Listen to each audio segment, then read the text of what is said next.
पत्थर पर दूध जमना तो आप देखे नहीं होंगे, लेकिन आज दिखाने का प्रयास करेंगे। और मैं एक गौशाला में उपस्थित हूँ और यहाँ की जानकारी भी दूंगा। इससे पहले मैं अपना परिचय बता दूं, मेरा नाम है अभिषेक कुमार सिंह और आप देख रहे हैं अभी 24 न्यूज। मेरे साथ बाबा एक उपस्थित हैं और यहाँ पर गौशाला है और यहाँ पर गौशाला में गाय को पोसते हैं, पालते हैं और इसकी पूरी जानकारी देंगे। और यहाँ पर एक बाबा के हाथ में जो है, इनका नाम है गौलोचन और इनको दर्शन करने के लिए दूर दूर से लोग आते हैं। तो आइए विशेष जानकारी लेते हैं बाबा से। बाबा आपका नाम क्या हुआ? मेरा नाम सुरेंद्र राय हुआ, लोग 24 से जानते हैं। ब्लॉक भगवानपुर होता है, डिस्ट्रिक्ट सिवान, बिहार। अच्छा, वो ये गाय आपने पोसा है, इसके बारे में क्या जानकारी हम ये दर्शक को देंगे? मैं ये जानकारी देना चाहूँगा अपने दर्शकों को कि मेरे यहाँ जो गौएँ आज गौशाला में न रह करके गो वध केंद्र में जा रही हैं। क्यों जा रही हैं? मैं लोगों को आपके माध्यम से शिक्षा देना चाहता हूँ कि इसको आप गोवध केंद्र में, बुचरखाना में न भेजें। इनके अंदर इतनी शक्ति है कि अगर आप सही ढंग से सेवा करें, जैसे आप दूध लेते हैं, आप समझते हैं कि गाय का काम सिर्फ दूध देना है, लेकिन ये आप नहीं जानते हैं कि गोबर भी गाय देती है, गोमूत्र भी गाय देती है, उसका भी वैल्यू है, उसका भी कीमत है, उसका भी महत्व है, वो आप नहीं जानते हैं। और ये गौलोचन तो दुर्लभ चीज है, ये कोई गाय देती है, बिरले किसी के पास हाथ में आता है। और ये अपने आप में मणि है। मणि कई एक जगह पर होता है। नागमणि को तो बहुत लोग जानते हैं, सारे संसार लोग जानते हैं। जबकि मैं पूछ दूं कि किसके पास है तो कोई बताने वाला नहीं मिलेगा। चैलेंज किया जा सकता है इस बात पर कि नागमणि का नाम सर्वत्र है, बहुतों के पास है, लेकिन नागमणि शायद ही किसी के पास होगा जो कह सके कि मेरे पास नागमणि है।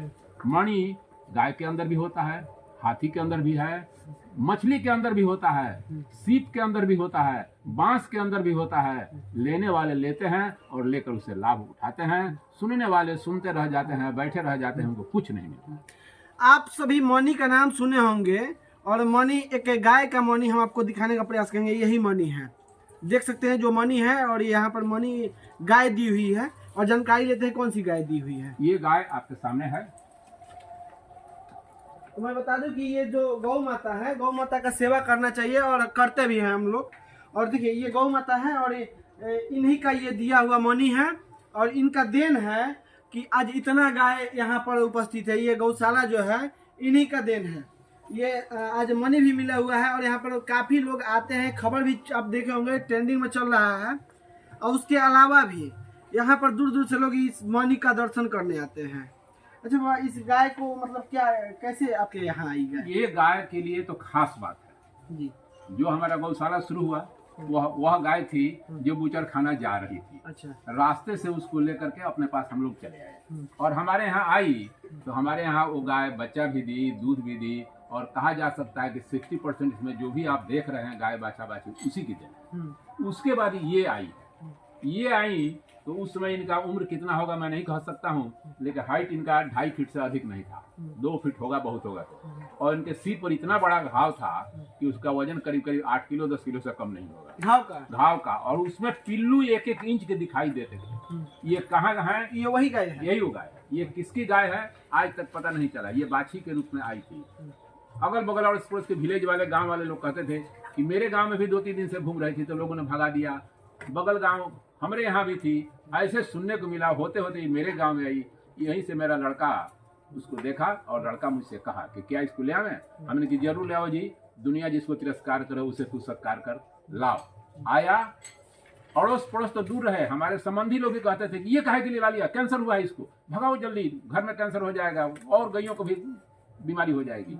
लेकिन कुछ नहीं, सिंपल नीम के पत्ते को खौलाकर, हाँ थोड़ा ड्रेसिंग में परेशानी जरूर हुई कि इतना ना दुर्गंध निकलता था कि लड़के को तो 2 दिन वोमिटिंग हो गया, 1 दिन खाना नहीं खा रहा था। बाद में मास्क वगैरह दिया गया, दस्ताना वगैरह दिया गया, ड्रेसिंग होना शुरू हुआ।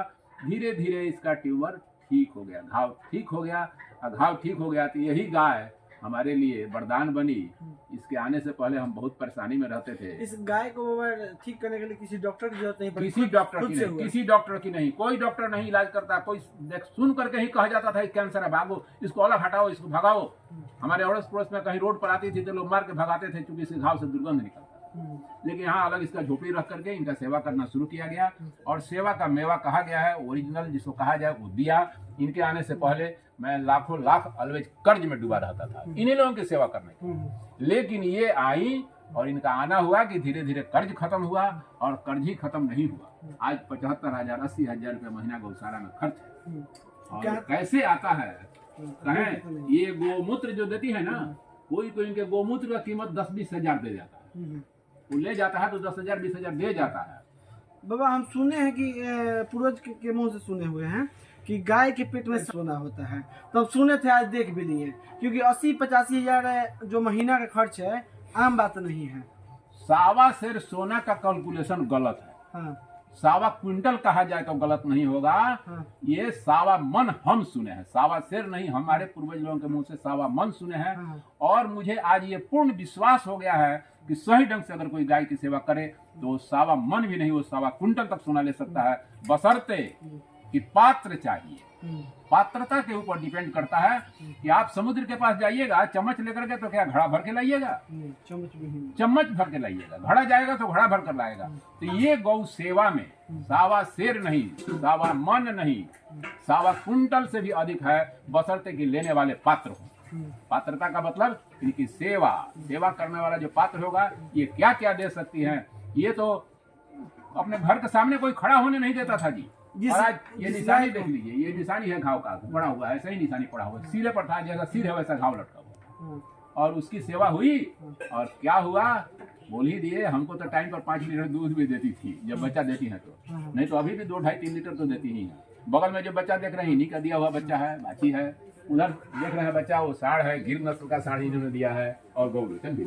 जिस गाय को लोग नकार दिए थे उनको अपने अपना कर आज इतना आगे आ गए। जी हाँ, काफी इतना आगे जितना हमको कहने में संकोच है। अच्छा बाबा, जो लोग बुचर खाना में अपने गाय को देते हैं, मान लीजिए गाय बच्चा नहीं देती है और लोग बुचर खाना में दे देते हैं, उनको आप क्या सीख देंगे अपने मतलब? देखा जाए, पारस पत्थल का नाम सुना होगा कोई जी, जो नेपाल में पारसनाथ बोल करके जिसे कहती है कि लोहा छुए तो सोना बना दे।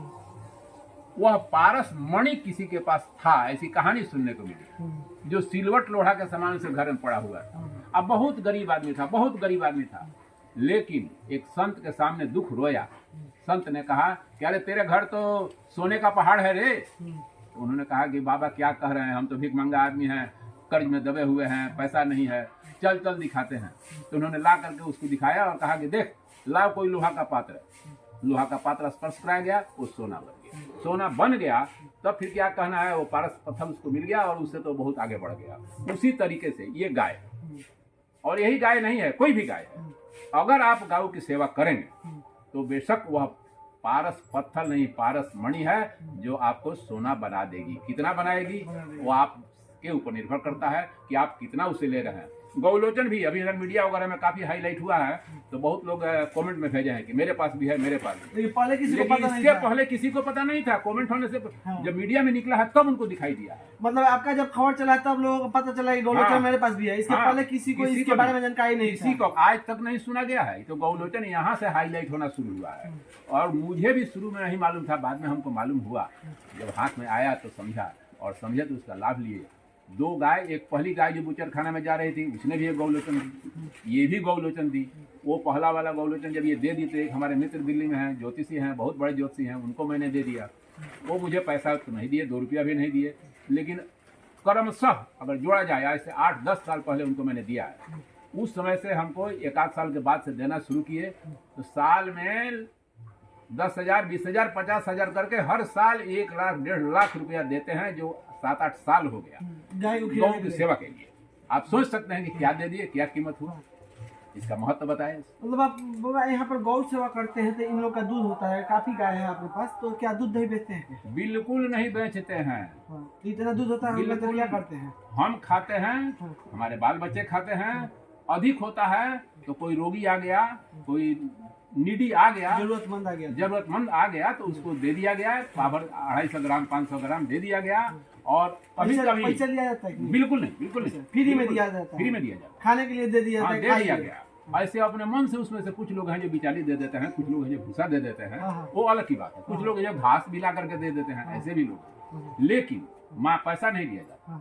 इसके ऊपर से इससे अधिक की बात करें, उधर गाय है, एक गाय है बहुत ज्यादा दूध करती है, टाइम पर 10 लीटर 12 लीटर दूध करती है। अगर वो बच्चा दे देगी और वो दूध देने शुरू हो जाएगा तो काफी घर में दूध होने लगता है। ऐसे अवस्था में हम गाय का दूध गाय को पिला देते हैं, बेचते नहीं है। जी हाँ। अच्छा, वो जो गाय का मूत्र होता है इससे क्या क्या फायदा होता है? देखा जाए ये भी जैसे हुआ ना कि सावा शेर सोना सावा मन सोना का है ना, कुछ कैंसर के रोगी भी गोमूत्र से ठीक हुए हैं जो मेरे द्वारा दिया गया। जी हाँ। लेकिन वह केस जो ऑपरेशन नहीं हुआ, ऑपरेशन होने के बाद ये कोई इफेक्ट नहीं पाया। आप तो बोकारो सिटी में ही एक दास जी हैं, डीएवी में डिमोन्स्ट्रेटर थे, उनकी वाइफ के चेस्ट में कैंसर हो गया। पता किया जा सकता है, बहुत दवा कराया, बहुत परेशान हुए, नहीं काम किया। यहाँ आए, यहाँ बातचीत हुई, यहाँ से उनको दिया गया, एकदम ठीक। बाबा ये भी सुने कि जो चर्म रोग होता है उसमें भी बहुत ये गोमूत्र लाभदायक होता है। चर्म रोग है। हाँ। दुनिया का ऐसा कोई रोग नहीं जिसमें गोमूत्र कामयाब नहीं हो, लेकिन एक शर्त है कि आजकल जो सरकार ने घर घर में गाय भेज दिया है उनका गोमूत्र उतना कारगर नहीं है जितना हमारे यहाँ की जो प्राचीन काल की देसी गाय हैं उनका गोमूत्र कामयाब है। चाहे आप चाहें, आजकल पेस्टिसाइड, फंगिसाइड, विडिसाइड मार्केट में बिक रहा है ना, पौधों पर छिड़क लिए कीटनाशक वगैरह, उसके जगह पर गोमूत्र का प्रयोग किया जाए तो इससे ज्यादा काम करने वाला वो लोग नहीं, लेकिन तो लाभ लेने वाले लेंगे ना, सबको तो नहीं मिलेगा। अच्छा बाबा, एक हम लोग के यहाँ गाय होती है, उसको सीमेंट चढ़ रहा है आजकल, और उसमें साहिवाल कहा जाता है, कई प्रकार की किस्में बोली जा रही है, तो ये कौन सी किस्म है? ये हमारे किस्म के बारे में देख करके कोई पता करे, हम लोग देसी किस्म रखते हैं। तो इस साफ सुथरा बात है कि देसीला किस्म है। जी हाँ, सब आपको ये सब साहिवाल वगैरह ये सब जो सीमेंट चढ़ता है भरोसा कि नहीं? वो सब हम कुछ नहीं जानते। अच्छा बाबा, गाय बच्चा देती है तो सीमेंट चढ़ता है कि अपने यहाँ साढ़? देखिए, अब साढ़ से शुरू हो गया, पहले सीम से होता है, अब अपने साढ़ तैयार हो गया। जी हाँ, अब अपने साढ़ तैयार हो चुके हैं, उनके द्वारा काम होता है, लेकिन पहले सीम ही वगैरह चढ़ाया जाए। बाबा आपको काफी अनुभव है, जैसे मैं गाय रखने के बाद गाय बार बार फेल कर जाती है, तो उसके लिए क्या किया जाएगा? देखा जाए गाय फेल क्यों करती है, तो मैं तो यही जानता हूँ कि आपकी सेवा में कमी है। अगर सेवा सही ढंग से की जाए तो फेल हो गई तो यही नहीं कि दूध नहीं दे रही है, लेकिन गोबर गोमूत्र देती है ना जी। आप चाहे तो गोबर गोमूत्र से दूध से ज्यादा मुनाफा कमा सकते हैं। आपको हम सुनने को मिला है कि 280 रुपए किलो तो यहाँ से चीपरी बिक रहा है फ्लिपकार्ट में। जी हाँ, वहाँ अब थोड़ा तरीका से बनाया जाता है, मशीन से बनाया जाता है, तो गोबर का चिपरी बनाने वाला 280 रुपए किलो बेच रहा है। दूध है कोई नफा का चीज है? ऐसी कोई जरूरत नहीं है, दूध नहीं देती है, दूसरा चीज तो दे रही है ना, उससे आप नफा कमाइए। वो तो किसी न किसी आपको दे ही नहीं रही है, आपसे ले क्या रही है? आप खाना खिलाते हैं तो सूखा रूखा खिला देते हैं क्या जी, लेकिन देने के लिए तो हरा चारा दे रही है, नहीं दे रही है सो बात नहीं है। आप खेती करते हैं, धान करते हैं, गेहूं की मक्की की खेती करते हैं, हर जगह तो गाय के गोबर का उपयोग है ना जी। इसके अलावा भी गाय के गोमूत्र जो होता है वह तो दिव्य औषधि है। बाबा जो लोग हार के अपने गाय से हार कर और लोग क्या करते हैं कि बुचर खाना वाले को, कसाई को दे देते हैं, तो ये तो शर्म वाली बात है, ये ऐसा नहीं करना चाहिए, क्योंकि हम लोग का जो है एक गाय को जो नहीं पोस सकता वो क्या कर सकते हैं? कुछ भी नहीं करेगा, उम्मीद है हमको, लेकिन वैसे लोगों को क्या सीख देंगे आप? देखा जाए इसके लिए छोटी सी एक कहानी रख दे जी। एक संत के पास कोई गया, आम व्यक्ति, कि बाबा हमको कोई गुप्त मंत्र ऐसा बताइए जिससे कि मैं मालो माल हो जाऊं। तो संत कहे कि इसके लिए तुमको सेवा करना होगा। तो कहा कितना दिन? तो कम से कम साल भर हमारी सेवा करो, तब वह गुप्त मंत्र तुमको देंगे। तो वह साल भर सेवा किया, सेवा करके जब चलने लगा तो कहा कि बाबा अब तो हमको दीजिए। तो उन्होंने उसके कान में प्रणव कहा जाता है, ओम जिसको सब लोग कहते हैं, मंत्र दे दिए कि इसी का जप करो, ये दुनिया में सबसे कीमती मंत्र है। लेकिन वह जो ही महात्मा जी से आगे बढ़ा तो देखा कि एक घर में एक लड़की का नाम ओम रखा हुआ है, कोई अपने लड़के का नाम ओम रखा है, बहुत लोग हरि ओम तत्सत का जप कर रहे हैं। तो कहा कि बाबा हमको गुप्त मंत्र न बता करके हमको तो जनरल बतिया बताए हैं। फिर वह बाबा के पास जाता है, बाबा आपने ये क्या किया? उन्होंने कहा कि ठीक है, इसका जवाब देंगे, 1 माह मेरा और सेवा करो। तो वह कहा कि ठीक है करेंगे, लेकिन हम असली मंत्र आपसे लेकर के जाएंगे। 1 माह फिर रहा, 1 माह के बाद बाबा ने एक पत्थर का टुकड़ा निकाला और कहा कि इसे ले लो और जाओ इसको मार्केट में इसका कीमत लगवा के ले आओ। तो वह व्यक्ति वह पत्थर का टुकड़ा लेकर के जाता है, सब्जी बेचने वाले के पास जाता है। सब्जी वाला कहता है कि तो मेरे अधिक से अधिक बटखरा काम करेगा, इसके बदले में अगर हमको दोगे तो तेरे सब्जी थोड़ा दे देंगे। इस तरह से वो कपड़ा के दुकान में गया, किराना के दुकान में गया, घूमते गया, वो कहते गया कि भाई नहीं, महात्मा जी ने कहा कि कीमत लगवा के ले आओ। तो कोई 2 रुपया, कोई 4 रुपया, ऐसे ऐसे करके लोग लगाते चले गए। लेकिन जब वह जौहरी के पास पहुंचा तो जौहरी देखा तो कहा कि कीमत मत पूछो, कितना कीमत चाहिए सो बोल। तो वह कहता है कि मतलब तो ये पत्थर नहीं है रे मूर्ख, ये तो हीरा है। तब वही तो अरे मणि है, इसका कीमत क्या होगा रे, जाओ बेचना हो तो पूछ के आओ।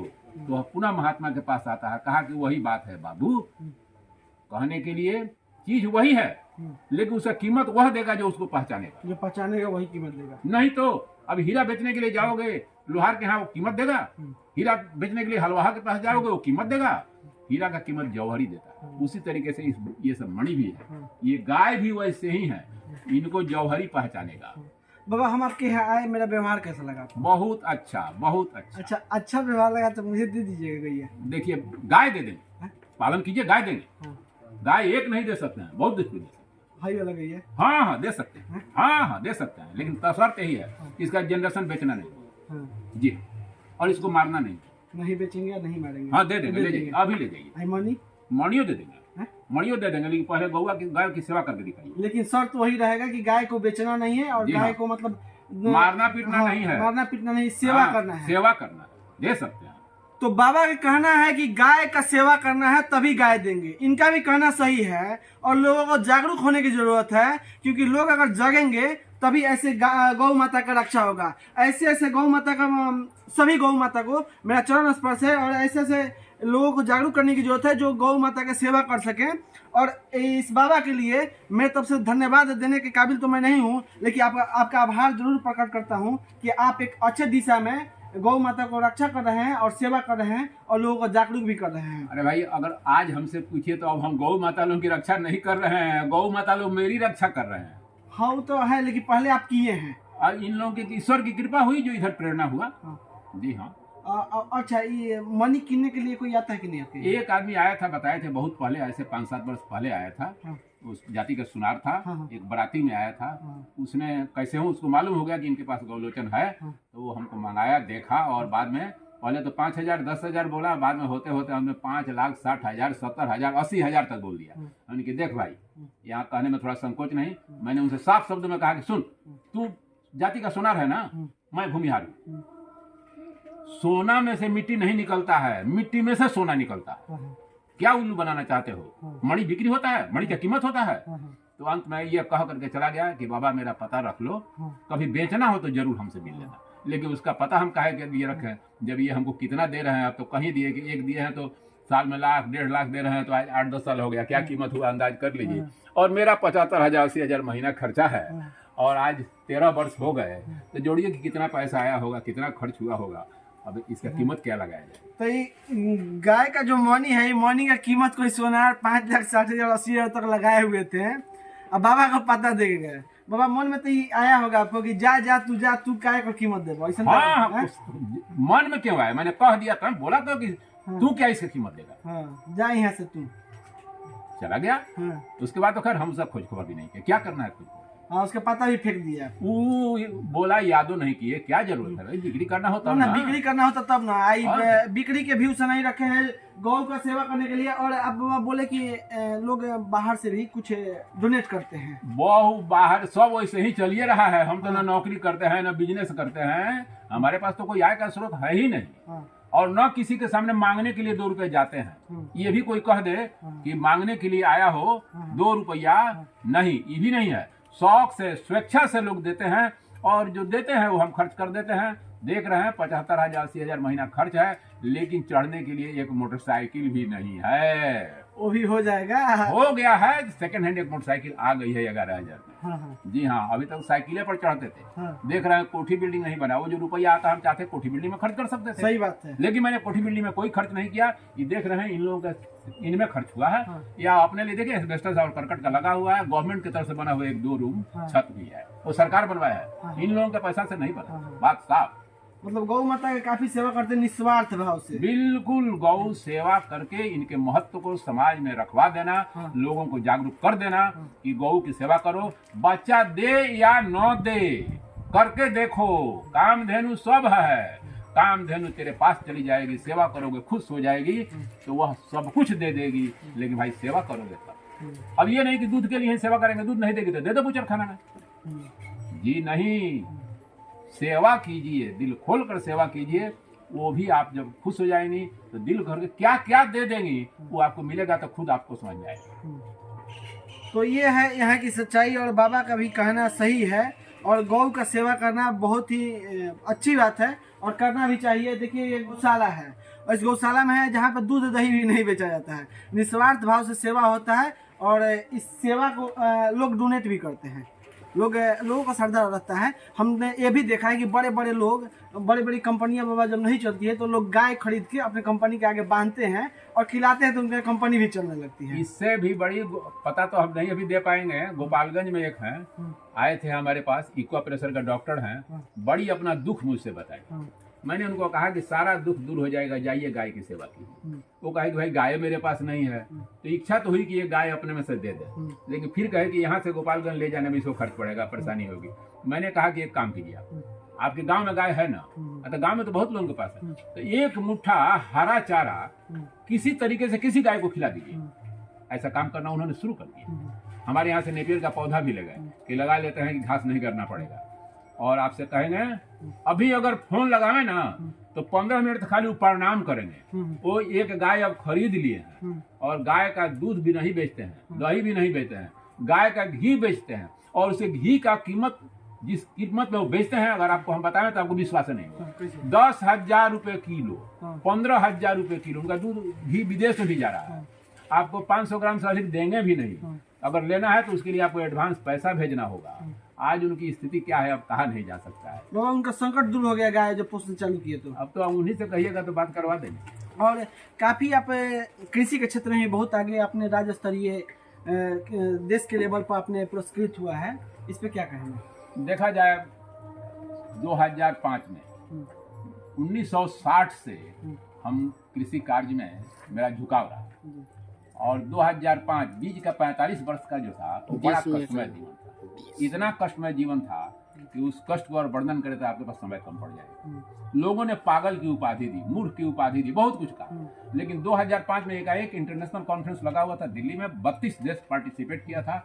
वहाँ ईश्वर की कृपा से कैसे हुई या गौ माता की कृपा कहिए, जैसे भी वहाँ उनको स्टेज पर जाने का मौका मिला और विषय मुझे उन लोगों ने दे दिया किसान और किसान की समस्या, इसके बारे में आप बोले। तो मैंने उन लोगों के बीच में एक सेंटेंस प्रयोग किया, जो सेंटेंस इतना हाईलाइट हुआ कि 3 मिनट का समय एक्सटेंशन करके 57 मिनट, उसके बाद 4.5 घंटा तक मेरा लेक्चर चला।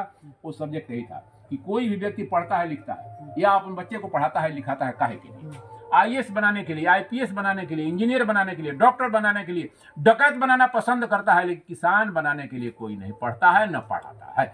ये अभाव जो है वो किसानों के दुख का मूल कारण है। और यही सब्जेक्ट इतना आगे बढ़ा कि उस पर किताब भी छपी। बाबा सिवान में जब वंदना प्रेसी मैम DM साहब थी तो उन्होंने आपसे सीखती थी, आपसे कुछ कृषि के बारे में बात भी करती थी, क्या यह सच है क्या? देखा जाए वंदना प्रेसी DM औरत थी जी, लेकिन वास्तव में मेरे नॉलेज में बहुत ही जेंटलमैन थी। वो अक्सर मेरे बातों को सुन करके, मेरे काम को देख करके इतना खुश थी कि अगर सिवान डिस्ट्रिक्ट में कोई कृषि कार्य हो रहा है तो मेरा 4 नाम रखी थी। अंकल जी भी कहती थी, बाबा जी भी कहती थी, पगड़ी वाले भी कहती थी, वो हम पगड़ी एक बांधते हैं घर से बाहर जाते। और किसान श्री का अवार्ड मुझे बिहार सरकार से मिला है, तो कभी कभी किसान श्री भी कहती थी। कोई कृषि कार्य हो तो जरूर सलाह लेने के लिए बुलाएंगे, जब तक DM साहब। जी हाँ, जब तक रहे तब तक। ये व्यक्ति आपको साधारण दिखते होंगे क्योंकि ये किसान है, लेकिन DM साहब कोई भी कार्यक्रम से पहले इनको बुलाती थी और बुला के बात करती थी, सलाह जरूर लेती थी। और हम आपको बता दें कि सिवान में तो काफ़ी लोग DM आए, एक CK अनिल साहब आए थे और एक उनके बाद वंदना प्रेसी मैम आई। लेकिन वंदना प्रेसी मैम एक महिला होते हुए भी उन्होंने बहुत एक्टिविटी के साथ अपना ड्यूटी करती थी। वही वंदना प्रेसी मैम है जो 8 बजे के बाद कोई सड़क पर मिलता नहीं था। इतना दहशत उनका था कि लोगों की पिटाई जबरदस्त करवाती थी। 8 बजे के बाद कोई मिलता नहीं था सड़क पर, और उस समय लफुए तो साफ खत्म हो गए थे। तो इसी के साथ ये जो गौशाला है, गौशाला के बारे में जो विस्तृत जानकारी हम आपके तक पहुंचाने का प्रयास भी किए। और आप लोग भी अगर गाय को पालते हैं, पोसते हैं तो निस्वार्थ भाव से पालिए, पोसिए, बूचर खाना है मत दीजिए। इसी के साथ कैमरा पर्सन अंजनी के साथ मैं अभिषेक कुमार सिंह, जय हिंद।